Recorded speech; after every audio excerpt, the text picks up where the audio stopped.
I am Abdallah, the oldest of my family, but unfortunately not the wisest. My two brothers, Haji and Habiba, are too young to do the work I do, but I bring them out with me so they can know what to do once they are older. I have to take care of my mother and father, for they are too old to do anything other than run errands. I must go out and tend to the field so that we can keep our hut and land. As I walk towards the fields, I hear someone behind me. Haji, what are you doing out here? Haji comes out from behind a cornstalk and says, No fair, how did you know it was me?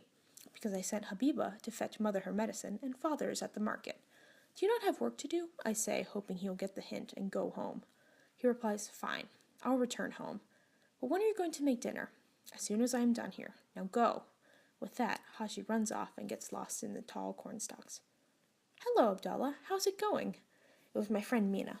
We have been best friends since we were little girls and have been inseparable ever since. Hello, Mina. It has been forever since I've seen you last. How are you these days? I ask. Mina starts smiling from ear to ear. What is it? She starts laughing and answers, I found somebody.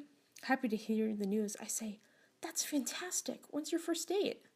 Mina suddenly has a devious smile on her face and says, Your first date could be after you finish work in the field? I immediately lose my smile, and all the excitement is gone. I reply, Mina, you know my parents already picked a husband for me. I cannot date anybody. Her smile quickly turns into a frown, and she says, I know, but I just thought you could experience being a young woman before you got married and became old and bitter. I tell her it's okay, and turn back to my field work. After a few minutes, I decide to break the silence and say, So, have your parents arranged you to marry yet? There is no reply. I turn around to see that no one was there. Mina? I called her name over and over and over again, but there was no reply. When I turn back around, there's a strange white man standing in front of me, grinning. Then everything went dark. I wake up in some mysterious, dark place. There are people like me all around me, all smushed together. I try to raise my hand to wipe my eyes, but they were heavier than usual. I look down to my hands and see they are chained to something. As I look around, I see one person chained to another. Some were all bloody and scratched up, while others were laying in their own feces and vomit. Abdallah! I hear my name quietly whispered, but I cannot tell who called it or what direction it came from. Abdallah! I hear it again, but this time it is right in front of me. I look up and see Mina sitting across from me, blood dripping from her head. Mina, what happened to you? She looks at me, with tears running down her face. She answers, They hit me with a glass bottle, and then they touched me. She forces out, tears streaming down her face. I reach out to wipe them away, but I do not feel anything. The woman sitting next to me nudges me and says, Who are you talking to? I look at her with wide eyes and turn back to Mina. Shocked and confused, I answer her and say, I was talking to my friend Mina. She's sitting right there. The woman looks to where I was pointing and says, There's nobody there. I look to the spot. To my shock, there's nobody there. I sit back against the wall and try to figure out what's going on. That's when I hear footsteps. A shadow appears outside the door and slowly grows bigger and bigger. Soon there's a white man walking down the aisle with a bucket full of what looks like slop. All right, you swine, it's feeding time, said the white man, giving the bucket to someone at the end of the line. They took some slop and passed it down the line. Once it got to me, I took 2 handfuls. I was hungry. The man looked at me and said, What you think you're doing, girlie? Nervous and scared, I say. I was getting some food to eat. He starts chuckling under his breath and said, Girlie, don't you ever take more than is given to you. With that, he slaps me across the face and walks away. I reach to touch my cheek, and it's throbbing. That was a stupid thing you did there. Best you don't do it again, or else you'll end up like that other girl, said the woman next to me. I ask her, What girl? The woman looks around and waits for the white man to leave before answering. She came about the same time as you did, but you're still knocked out. That white man came and got her for the captain. Word is, they, raped her, but she resisted. Captain beat her unconscious and threw her in the waters. I sit, shocked. Then I started thinking, what did she look like? The woman responds, Oh, She was a young, pretty girl, looked about your age. She had long hair with a necklace that looked like it was made out of bones. Actually, looked just like yours. I could hear the sound of my heart breaking, and the whole world just stops. It was Mina. Mina was killed by those white men. I cannot believe it. But then, how did I see her earlier? Unless you figured it out, Abdallah. I look up to see Mina sitting in the same spot as earlier. How are you here? You're dead. What's going on? I say, confused and terrified. Mina simply smiles and says, just in case you didn't figure it out, let me give you a hint. Boo. Still shocked, I say, this is all my fault. Her smile suddenly falls from her face and her eyes grow wild. Yes, it is all your fault. You did this to me. You ruined my life. And now it's time for you to pay. With that, she disappeared into thin air. My heart is pounding in my chest. I'm scared for my life. There's no telling what she's going to do. Days pass since my last visits with Mina. I can even call her that anymore. I start to feel sick and I vomit all over myself. The white man comes and drenches me with a bucket of water, while the woman next to me tries to eat the remaining vomit. I'm tired of being on this ship, sitting here, and giving up on being free. It is time for me to take action. 2 slave men come and enchain me and 3 other women. They take us to the top deck of the ship and line us up side by side, threatening to whip us if we try to do anything sneaky. After standing there for what felt like hours, the captain comes out of his cabin.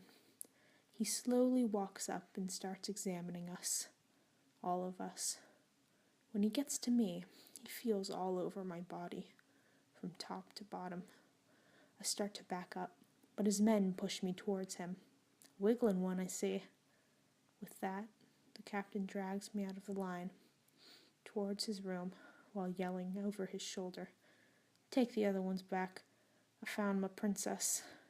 He gives me a knowing smile and closes the door behind him.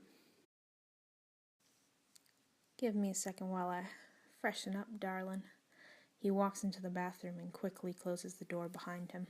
I quietly sneak out of his room and softly close the door behind me.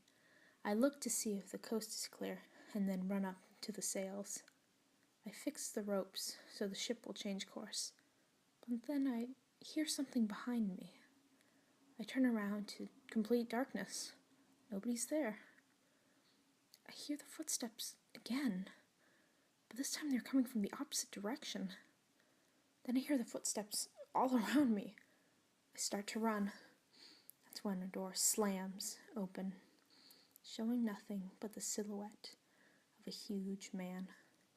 The silhouette slowly creeps to the door, but it gets smaller and smaller as it gets closer. Then there he is, the captain, standing in the doorway wearing a robe. I knew you were going to be a sneaky one. Throw her overboard, he says, no longer smiling. Out of panic, I climb up the ropes and hold on as tight as I can. One of the white men cuts down the rope I am on, so I swing to the closest one. This time the sails turn in circles, making the boat violently rock from side to side. Everyone on deck is stumbling, trying to catch their balance on the rocking ship. "Look, up ahead," said one white man. Everyone looks in the direction he's pointing. There is a huge, jagged rock, and we are heading right towards it. The captain tries to steer the ship, but he's too late. I hear a ripping sound as the boat makes contact.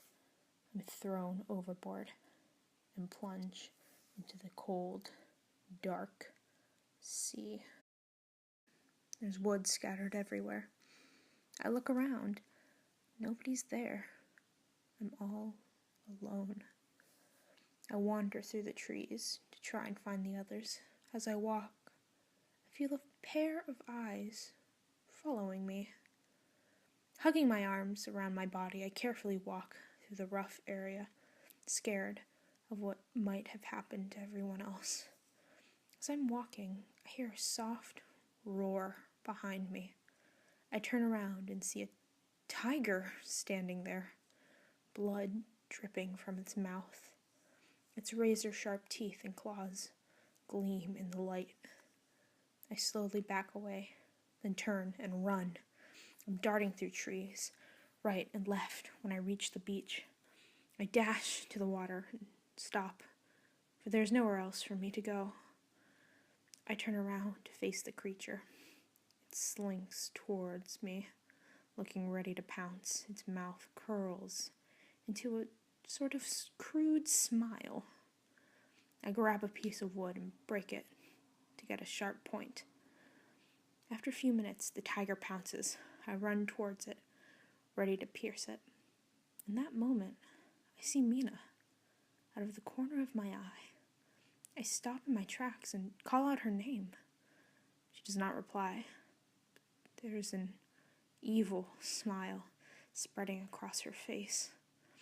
Suddenly remembering the tiger, I turn to it and prepare my shard. But it is too late. With the last of my strength, I thrust the crude spear into the heart of the beast. Alas, my leg is already being chewed off. As I lie there, unable to move, blood spilling from my body, I look towards the sky and say, "O Ogbuna Bali, forgive me. Please, release me from this hell. I cannot go through this again." All of a sudden, Mina appears in front of me, her ethereal form shimmering, and grabs my shoulder. She leans in close and whispers, "Come on, friend. You're going to repeat your mistake until you get it right."